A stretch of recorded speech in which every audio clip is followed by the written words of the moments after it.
Everyone has a foundational memory of borrowing a video game and discovering a whole new world.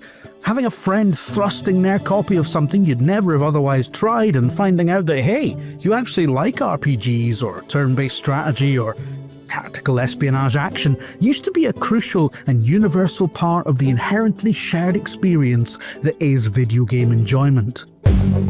PlayStation's decision to end physical disc production in January 2028 may as well have been a decision to cleave that shared experience in two. There's a kind of magic to physical ownership, the feeling of unwrapping a game for the first time at Christmas, having a flick through the manual, discovering bonus goodies like a map or art cards.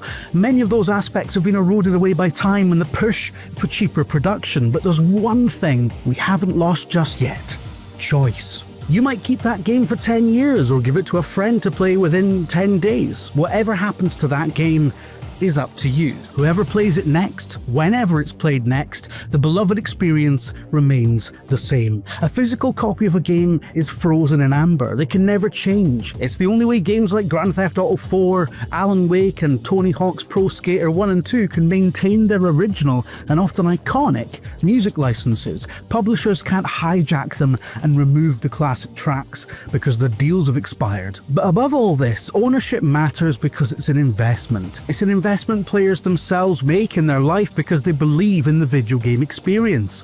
Whether you're 15 years old picking up extra shifts at your first job, or 50 years old blocking out a weekend to enjoy a long-awaited release, the future of what happens with that video game should lie with the person who's bought it and them alone. So why are our video games slipping out of our hands right now more than ever? To understand that, we need to understand DRM. Buying a game on a digital store feels like ownership. You pay some money and the thing you bought goes onto something analogous to a shelf, and you can play it whenever you want, just like a real physical copy. But there's a key difference. Sony can't break into your house and take away your Spider-Man disc. DRM, or digital rights management, is the process of being granted a license whenever we purchase content through digital storefronts. What you've bought is effectively a long-term loan from the publisher to the player. As a result, it can be taken away from you at any time. The video game industry's knotty entanglement with DRM has been ongoing for years, but it really ramped up in the 2010s, with publishers claiming the key purpose was to prevent piracy. Infamous incidents involving SimCity and Diablo 3 in the early 2010s, where always online DRM became a mandatory requirement for the first time, saw server malfunctions locking players out of their games entirely, whilst other times saw players log into games only to find their cloud-based saves had seemingly vanished into thin air. EA has decided to disable some of the game's non-essential features to soothe some of the server problems that are preventing players from accessing it, or even worse, causing crashes and loss of save data. DRM games are like a penny on an invisible string. You pick something up that you think you'll always have, only to have it suddenly snatched out of your hands with little choice but to accept that. Take Steam, for example. When you load up a game via Valve's launcher, a hidden process happens between the storefront and the publisher, which essentially asks, is this person allowed to access this? Think of it as millions of digital threads linking up to one big chain. All it takes is for the publisher to yank on that, or indeed to be dragged away by the ever-present financial turbulence tearing the industry apart, and everyone's access disappears. Often when games are delisted, it's due to copyright licenses expiring, or simply a desire on the publisher side to free up server infrastructure, regardless of the impact that may have on their customers.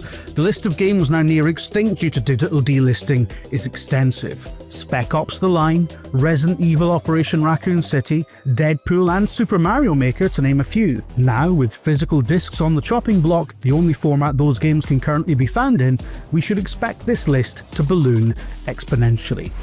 So, why is PlayStation doing this? It has claimed it's merely following consumer trends. Unfortunately, this isn't entirely incorrect. The physical video game market has been in a marked decline. In May 2016, consumer spend was just over $6 billion. As of May this year, it's barely past $1.5 billion. Although it's worth noting that was a 3% growth, the first year-on-year growth since 2009. In PlayStation's case specifically, the shift becomes more pronounced. In 2016, 27 of every 100 PlayStation games were purchased digitally. As of this year, it is now 78 out of 100. Hardware leakers have also reported that the PS6's manufacturing costs are pushing close to $1,000, and with PlayStation boss Hideki Nishino stating that it's not realistic for Sony to front these ever-ballooning hardware costs, streamlining the PS6 as a singular digital-only console would assist in lowering prices. For them, not for you. PlayStation isn't alone in this. Nintendo's game key cards for the Switch 2 and Xbox's over-reliance on Game Pass reflect an industry-wide shift towards a digital-only future. And it's not just the publishers. Developers must bear some responsibility for injuring physical's future too. Over 22% of IO Interactive's 007 First Light European sales were physical, which is a significant statistic in and of itself and a clear sign of a viable physical market.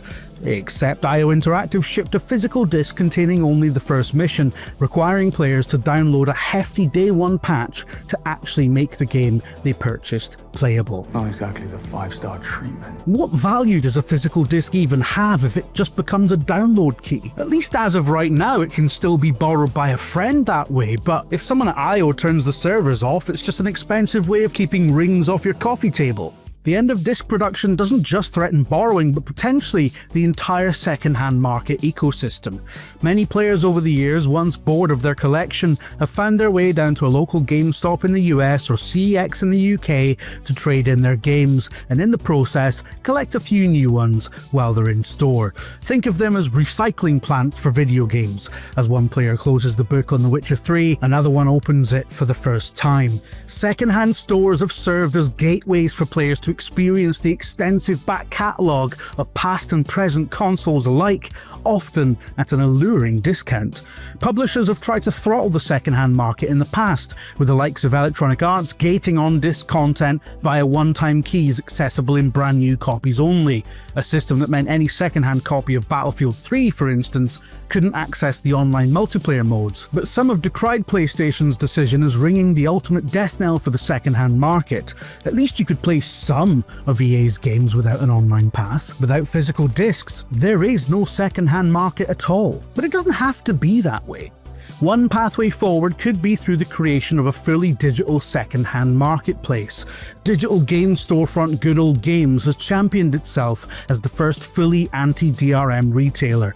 Essentially, even if the games get delisted from their storefront, it doesn't matter. If you downloaded one of its games, you can keep it on a hard drive and play it. No internet required, forever. Maybe GOG's approach could be evolved to give players even more autonomy, an online hub filled with individual user storefronts operated by the players themselves like a digital yard sale.